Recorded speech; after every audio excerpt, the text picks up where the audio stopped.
from a big picture about our predictions. So this was an effort by the broader Future of Digital Innovation team here at IDC. So about 20 of us got together and collaborated on developing these 10 predictions.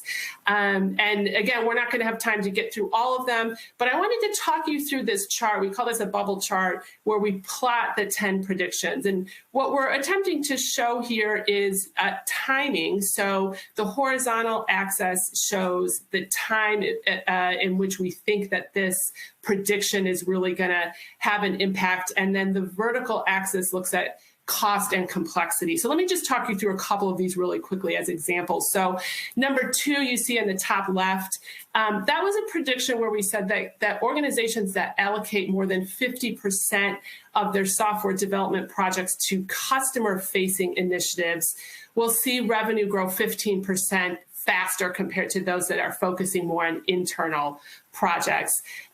This is far left on this bubble chart because it's something that we're already seeing happen. So we're noticing that organizations that have pivoted and they're focusing their innovation on externally facing products are already beginning to see a revenue bump.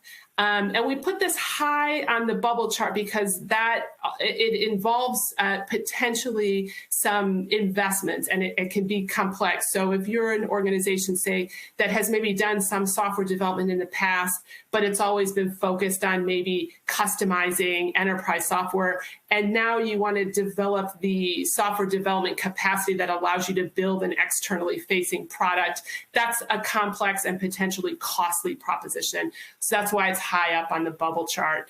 If you look at number 7, that's a prediction where we said that by 2026, we think 30% of software development teams are going to be focused on turning traditional products into outcomes as a service. We think that's beginning to happen, but we think it's going to take a little bit more time. That's why it's farther to the right on the chart. And it's definitely costly, and we think amongst the most complex things that an organization is going to have to tackle as far as producing digital innovation. So what we're talking about here are organizations like, I'll give you an example from our recent Future of Digital Innovation Awards program. One of our winners was a company called Jotun, and they make paint that ship owners paint on the hull of their ships. And this paint can impact the performance of the ship because it prevents things like barnacles from growing on the hull of the ship. And Jotun is beginning to shift to sell what they're thinking of as an outcome as a service. And so rather than selling simply liters of paint, they're selling an outcome, which is improved performance of the ship. And that's hard, right? It not only involves creating data analytics tools and dashboards and systems. It also involves business model changes, right? Changing from selling a one-time thing to selling something that has value over time, and that is based on an outcome. So again, we think that's a pretty complex thing. That's why this bubble related to turning products to services is high on this chart. And we also think that it's going to take time. It's going to take several years, maybe not till 2026, until we see more and more organizations doing this kind of shift. So with that, I'm going to turn over to my colleague, Jen, and she's going to dive into the first prediction. Jen? Thanks, Nancy. So, this first prediction, it's an interesting prediction in the sense that we're all very well aware, particularly over here in Europe, of the developer and the tech skills shortage that is at play. And so organizations are already working to adapt and creatively circumvent this challenge. Now, the acceleration to digital that we've just talked about has only emphasized the situation, and it really underlines the urgency to be able to plug any holes that organizations have in their software sourcing strategies, particularly as organizations are navigating that journey to digital-first entities. So in the words of H&M, which is actually a large retail group here in Europe, are we a software company? No, but we must master software at scale. So this, of course, means enabling our organizations to be able to continually produce the software-enabled digital products and services.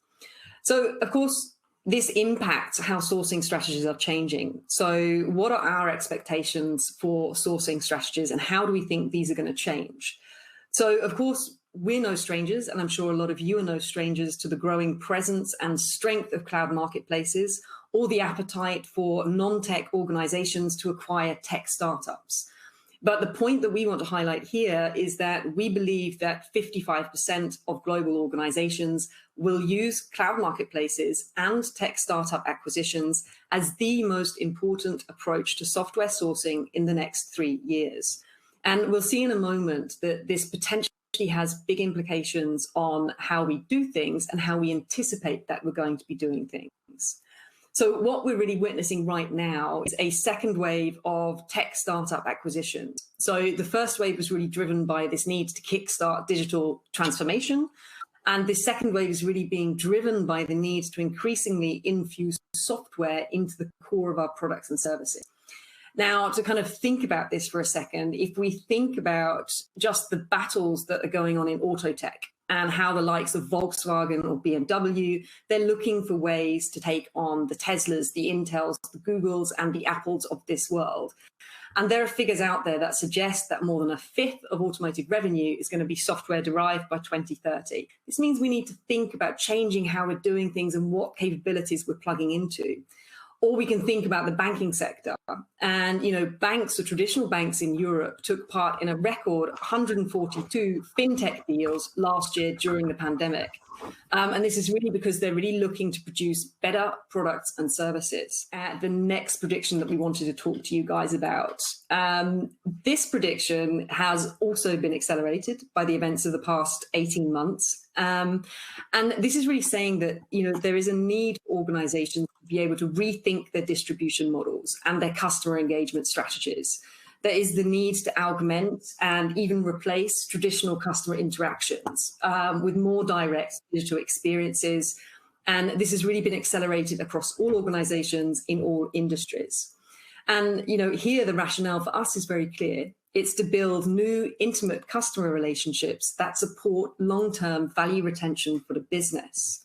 And so, of course, the prediction here states, by 2023, traditional distribution models will crumble as 20% of businesses in some sectors use technology to go direct to customers, seeking to improve customer satisfaction and product development.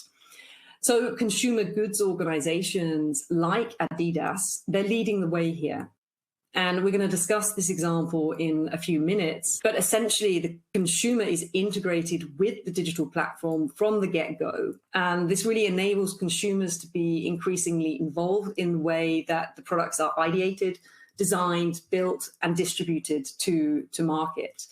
Now, the direct-to-customer strategy is highly disruptive. And it's kind of, you know, potentially we're going to upset the status quo for supply chains.